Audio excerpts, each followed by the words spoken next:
Hey guys, welcome back to my channel Kiru vlogs. And yes, ಇವಾಗ ನನ್ನ temple full ಇವತ್ತು temple visits ಆಗಿರುತ್ತೆ. Because Kartik ಸೋಮವಾರದ ಕೊನೆ ವಾರ ಆ್ಯಂಡ್ ಮನೆ ದೇವರಿಗೆ ಹೊರಟಿದ್ದೀವಿ. ಅದಕ್ಕೂ ಮುಂಚೆ ನಿಡ್ವಂದದಲ್ಲಿರೋ ಒಂದು ಬಸವಣ್ಣಂದು ಟೆಂಪಲಿಗೆ ಬಂದು ಹೋಗ್ತಾಯಿದ್ದೀವಿ. ನಮ್ಮ ರಿಲೇಟಿವ್ಸ್ ಜೊತೆ ಹೋಗ್ತಾಯಿದ್ದೀವಿ. ಬಿಕಾಸ್ ನಮ್ಮ ಕಾರು ಸ್ವಲ್ಪ ಕೆಟ್ಟೋಗಿದೆ, ಹಾಗಾಗಿ ಪ್ಲ್ಯಾನ್ಸ್ ಎಲ್ಲ ಚೇಂಜ್ ಆಗಿ ನಾನು ನಮ್ಮ ಡ್ಯಾಡಿ ರಿಲೇಟಿವ್ಸ್ ಜೊತೆ ಹೋಗ್ತಾಯಿದ್ದೀವಿ. ಸೊ ನಮ್ಮ ಮನೆ ದೇವ್ರು ತೋರಿಸ್ತೀನಿ ಬನ್ನಿ. ಸೊ ನಾನು ಆಗಲೇ ಹೇಳ್ದಂಗೆ ಬಸವಣ್ಣನ ಗುಡಿಗೆ ಬಂದ್ವಿ. ಅಲ್ಲಿ ಕಾರ್ತಿಕ್ ಸೋಮವಾರದ ಕೊನೆ ವಾರ ಆಗಿರೋದ್ರಿಂದ ಎಲ್ಲ ದೇವಸ್ಥಾನದಲ್ಲೂ ಒಂದು ವಿಶೇಷ ಪೂಜೆನೇ ನಡೀತಿತ್ತು. ಮತ್ತು ಅನ್ನದಾನ ಪ್ರಸಾದಗಳು ಸಿಕ್ಕಾಪಟ್ಟೆ ಇತ್ತು. ಆ್ಯಂಡ್ ಅಲ್ಲಿ ಅದು ಮುಗಿಸ್ಕೊಂಡು ಪಕ್ಕದಲ್ಲೇ ಒಂದು ಶನ್ಮಾತ್ಮನ ದೇವಸ್ಥಾನ ಇತ್ತು, ಅಲ್ಲೂ ಹೋಗಿ ಪೂಜೆ ಮಾಡಿಸ್ಕೊಂಡು ಬಂದ್ವಿ. ನಾನು ನಮ್ಮ ಅಪ್ಪನ ಜೊತೆ ಹೋಗ್ಬಿಟ್ಟು ಬರೋಣ ಅಂತ ಅಂದ್ಕೊಂಡಿದ್ದೆ. ಆದರೆ ನಮ್ಮ ಗಾಡಿ ಕೆಟ್ಟೋಗೋದ ಕಾರಣ ಆನ್ ದ ವೇ ಯಾರು ಹೋಗ್ತಾ ಇದ್ದಾರೋ ದೇವಸ್ಥಾನಕ್ಕೆ ಅವ್ರ ಜೊತೆನೇ ಹೋಗಂಗಾಯಿತು. That's okay.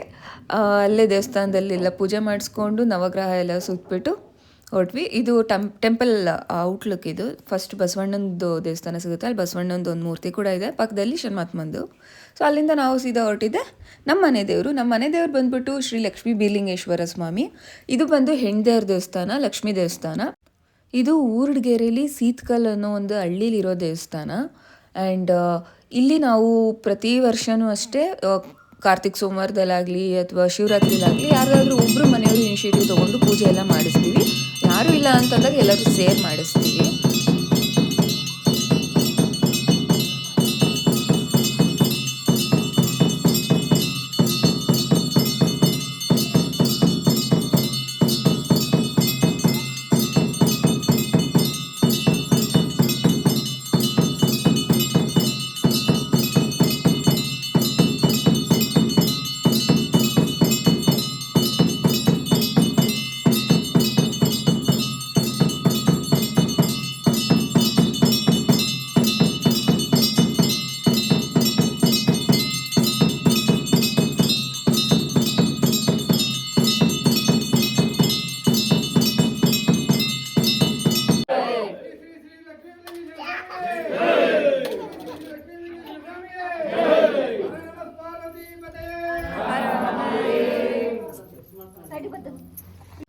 ಸೊ ಲಕ್ಷ್ಮೀ ದೇವಸ್ಥಾನದಲ್ಲಿ ಪೂಜೆ ಎಲ್ಲ ಮುಗಿಸ್ಕೊಂಡು ನಾವು ಬೀರ್ದೇವ್ರ ಕಟ್ಟೆಗೆ ಬಂದ್ವಿ.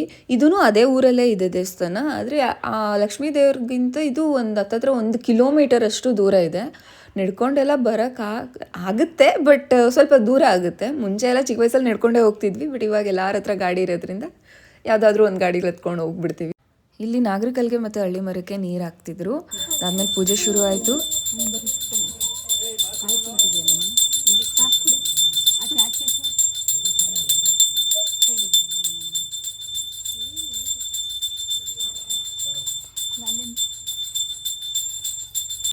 ದೇವಸ್ಥಾನದ ಒಳಗಡೆನೆ ಒಂದು ಹುತ್ತ ಇದೆ, ಅದಕ್ಕೂ ದೀಪ ಎಲ್ಲ ಹಚ್ಚಿ ಪೂಜೆ ಮಾಡ್ತೀವಿ. ಗುಡಿ ಮುಂದೆ ಏನೊಂದು ಸರ್ಕಲ್ ಶೇಪ್ ಇದೆಯೋ ಅದಕ್ಕೇನೆ ಹೂವು ಎಲ್ಲ ಇಟ್ಟು ಒಂದು ಸಿಂಪಲ್ ಡೆಕೋರೇಷನ್ ಥರ ಮಾಡಿದರು.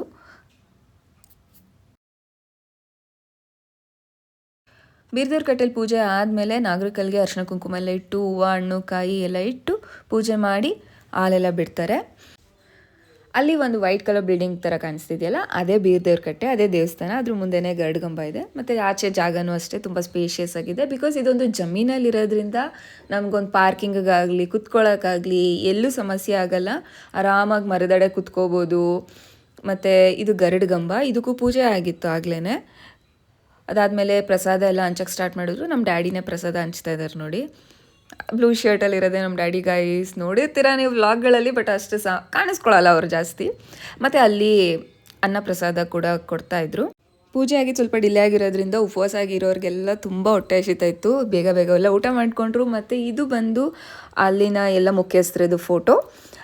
ಸೊ ಪೂಜೆ ಎಲ್ಲ ಮುಗಿಸ್ಕೊಂಡು ವಾಪಸ್ ಬೆಂಗಳೂರು ಕಡೆಗೆ ಹೊರಟೆ. ನನಗಂತೂ ನಿದ್ದೆ ಬಂದುಬಿಟ್ಟಿತ್ತು. ನಮ್ಮ ಮಮ್ಮಿ ಕಾಲ್ ಮಾಡಿದ್ದಕ್ಕೆ ವಾಪಸ್ ಇದ್ದೆ. So yes guys, this was the video ಇಷ್ಟ ಆಗಿದೆ ಅಂತಂದರೆ ಲೈಕ್ ಮಾಡಿ. ಇನ್ನೂ ಯಾರು ಚಾನಲ್ನ ಸಬ್ಸ್ಕ್ರೈಬ್ ಮಾಡ್ಕೊಂಡಿಲ್ಲ, ಪ್ಲೀಸ್ ಸಬ್ಸ್ಕ್ರೈಬ್ ಮಾಡ್ಕೊಳ್ಳಿ. ಮತ್ತು ಇನ್ನೂ ಹೆಚ್ಚು ವೀಡಿಯೋಸ್ ನೋಡಬೇಕು ಅಂತಂದರೆ ಬೆಲ್ ಐಕನ್ನ ಪ್ರೆಸ್ ಮಾಡಿ. ವಿಡಿಯೋ ಅಪ್ಲೋಡ್ ಆಗಿದ ತಕ್ಷಣ ನೋಟಿಫಿಕೇಶನ್ ಬರುತ್ತೆ. Thanks for watching. See you guys in the next video. Bye.